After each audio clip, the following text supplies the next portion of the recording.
Sebelum menonton, jangan lupa like, komen, dan subscribe ya. Assalamualaikum warahmatullahi wabarakatuh. Saya dengan Dania Aisukmawati dari KA2 semester 4 di Universitas ASI.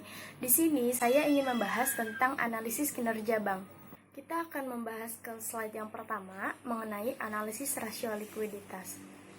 Analisis rasio likuiditas adalah analisis yang dilakukan terhadap kemampuan bank dalam memenuhi kewajiban-kewajiban jangka pendek atau kewajiban yang sudah jatuh tempo. Rasio likuiditas yang sering digunakan untuk menilai kinerja suatu bank, yang pertama ada cash ratio, yang kedua reserve requirement, yang ketiga loan to deposit ratio, yang keempat loan to asset ratio, dan yang terakhir ada rasio kewajiban bersih call money. Di sini kita akan membahas yang pertama mengenai cash ratio. Cash ratio adalah untuk mengukur kemampuan bank dalam membayar kembali simpanan nasabah pada saat ditarik dengan menggunakan alat-alat liquid yang dimilikinya.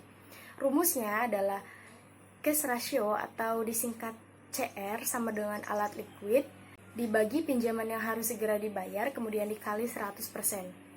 Alat liquidnya itu adalah uang kas di bank dan rekening giro yang disimpan di Bank Indonesia. Kemudian ada reserve requirement atau likuiditas wajib minimum, merupakan ketentuan bagi setiap bank umum untuk menyisihkan sebagian besar dari dana pihak ketiga yang berhasil dihimpunnya dalam bentuk giro wajib minimum yang berupa rekening giro bank yang bersangkutan pada Bank Indonesia. Besarnya RR telah mengalami perubahan dari 2%, 3%, dan terakhir sejak tahun 1997 sebesar 5%. Komponen dari DPK-nya adalah giro, deposito berjangka, sertifikat deposito, tabungan, dan kewajiban jangka pendek lainnya. Kemudian ada loan to deposit ratio, adalah menyatakan seberapa jauh kemampuan bank dalam membayar kembali penarikan dana yang dilakukan nasabah dengan mengandalkan kredit yang diberikan sebagai sumber likuiditasnya. Rasio antara seluruh JML kredit yang diberikan bank dengan dana yang diterima oleh bank, semakin tinggi rasio tersebut, maka semakin rendah likuiditas bank tersebut. Rumusnya adalah LDR atau loan to deposit ratio sama dengan jumlah kredit yang diberikan dibagi total dana pihak ketiga ditambah KLBI ditambah modal inti kemudian dikali dengan 100. Kemudian ada loan to asset ratio, merupakan kemampuan bank untuk memenuhi permintaan kredit dengan menggunakan total aset yang dimiliki bank. Rumusnya adalah LAR, loan to asset ratio, sama dengan jumlah kredit yang diberikan dibagi jumlah aset dikali 100%. Nah, semakin tinggi rasio ini, maka tingkat likuiditasnya akan rendah, karena jumlah aset yang diperlukan untuk membiayai kreditnya makin besar. Kemudian yang terakhir ada rasio kewajiban bersih call money. Persentase dari rasio ini menunjukkan besarnya kewajiban bersih call money terhadap aktiva lancar atau aktiva yang paling liquid dari bank. Rumusnya adalah NCM, rasio kewajiban bersih atau call money, sama dengan net call money dibagi aktiva lancar dikali 100%. Aktiva lancarnya ini terdiri dari uang kas, giro BI, sertifikat BI, dan SPBU. Nah, semakin kecil rasio ini, maka likuiditas bank ini semakin baik, karena bank dapat menutup kewajiban antar bank dengan alat liquid yang dimilikinya. Kita akan beralih ke analisis rasio profitabilitas. Adalah alat untuk menganalisis atau mengukur tingkat efisiensi usaha dan profitabilitas yang dicapai oleh bank yang bersangkutan. Analisis rasio ini antara lain yang pertama return on asset atau ROA, return on equity atau ROE, rasio biaya operasional atau OCR, dan yang terakhir net profit margin atau NPM. Kita akan bahas satu persatu. Yang pertama tentang return on asset, adalah untuk mengukur kemampuan manajemen bank dalam memperoleh keuntungan secara keseluruhan. Rumusnya adalah ROA sama dengan laba bersih dibagi total aset dikali 100%. Semakin besar ROA suatu bank, maka makin besar tingkat keuntungan bank dan semakin baik pula posisi bank dari segi penggunaan aset. Kemudian yang kedua tentang return on equity, adalah untuk mengukur kemampuan bank dalam memperoleh keuntungan bersih dikaitkan dengan pembayaran dividen. Rumusnya ROE sama dengan laba bersih dibagi modal sendiri dikali 100%. Semakin besar rasio ini, maka semakin besar kenaikan laba bersih bank yang bersangkutan. Selanjutnya, akan menaikkan harga dalam saham bank dan semakin besar pula dividen yang diterima investor.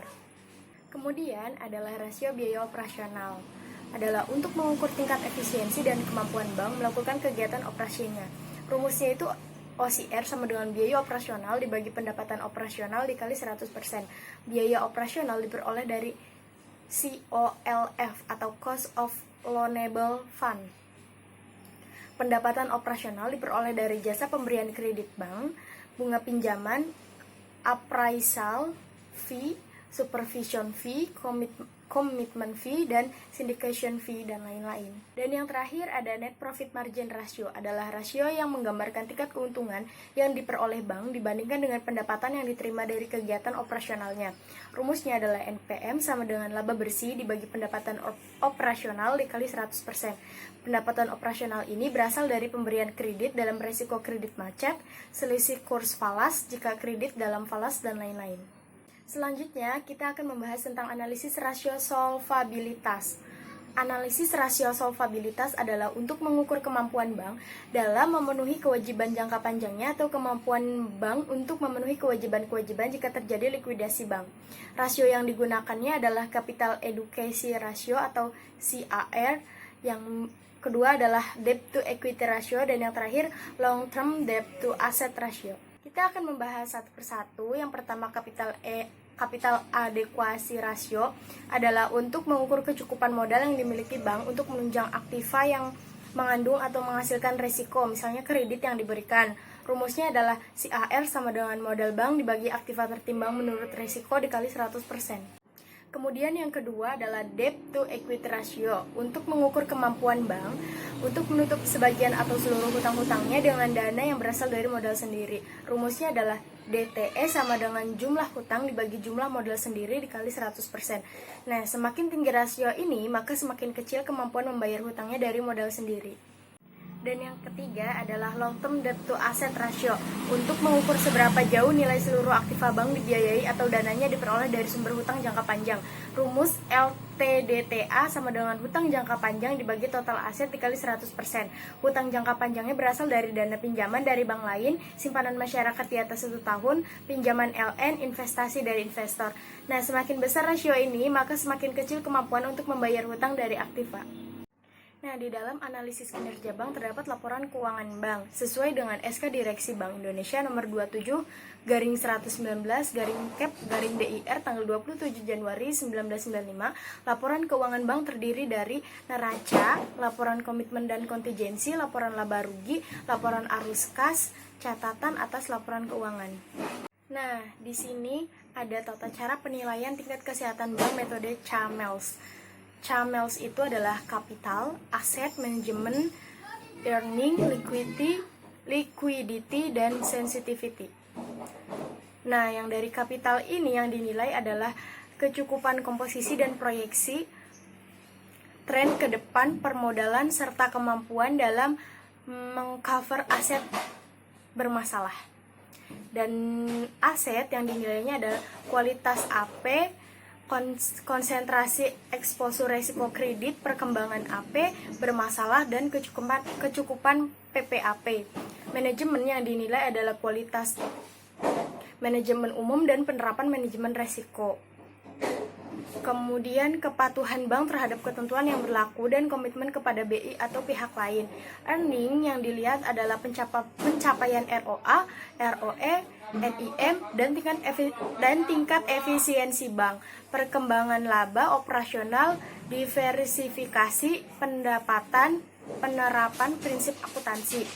Liquidity yang dinilainya adalah kemampuan bank dalam menjaga likuiditas. Dan yang terakhir, sensitivity yang dinilai adalah kemampuan modal bank dalam mengcover potensi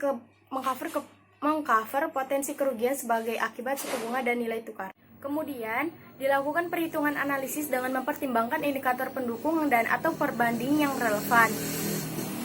Lalu akan ditetapkan peringkat setiap faktor. Ada 5 peringkat. Peringkat pertama sangat baik, bank dapat mengatasi pengaruh negatif kondisi perekonomian dan industri keuangan. Peringkat kedua baik, bank masih memiliki kelemahan sama dengan minor yang dapat segera diatasi dengan tindak segera dan rutin. Peringkat ketiga cukup baik, masih ada kekurangan dan perlu tindakan korektif bila tidak akan menurunkan peringkat komposit. Peringkat keempat kurang baik, bank sensitif terhadap pengaruh buruk kondisi perekonomian dan memerlukan tindakan korektif karena berpotensi membahayakan kelangsungan usahanya. Peringkat kelima tidak baik, bank sangat sensitif dan dapat membahayakan kelangsungan usahanya. Terima kasih teman-teman sudah menonton sampai akhir. Semoga ilmunya bermanfaat ya. Sekali lagi jangan lupa like, comment, dan subscribe. See you next video. Bye!